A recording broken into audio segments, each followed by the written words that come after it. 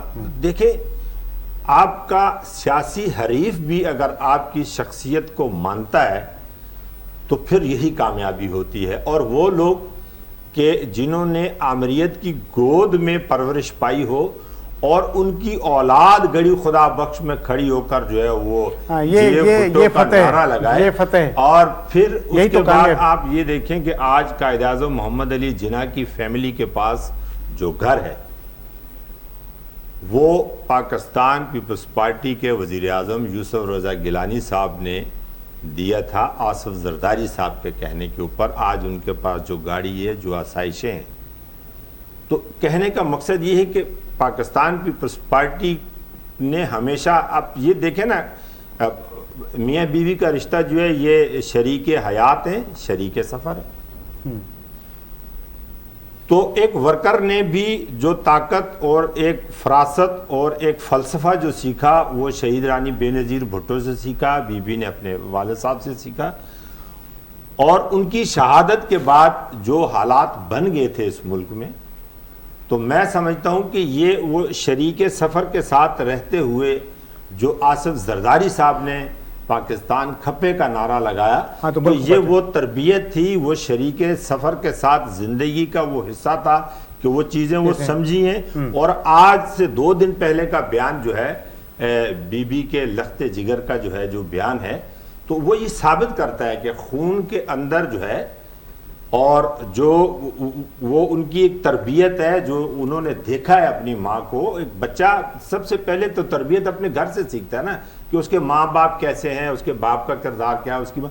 تو وہ ایک ورکر کی بھی ماں تھی اور انہوں نے اپنی پرورش اپنے ورکروں کو بھی پرورش کی اور اپنے بچوں کو بھی. آج پاکستان پیپلز پارٹی اس ملک کی واحد جماعت ہے کہ جس کی لیڈرشپ یہ کہتی ہے کہ سیاسی طور پر ہر آدمی کو حق حاصل ہے, اختلاف رائے لیڈر کے ساتھ ہو سکتا ہے مگر ایک سیاسی ورکر کی تذلیل کسی صورت میں برداشت نہیں ہے چاہے اس کا تعلق کسی بھی جماعت سے. اور پیپلز پارٹی تو ظاہر ہے اس سوال سے میں نے پہلے بھی کہا کہ وہ ایک ڈیموکریٹک ویلیوز پہ یقین رکھتی ہے.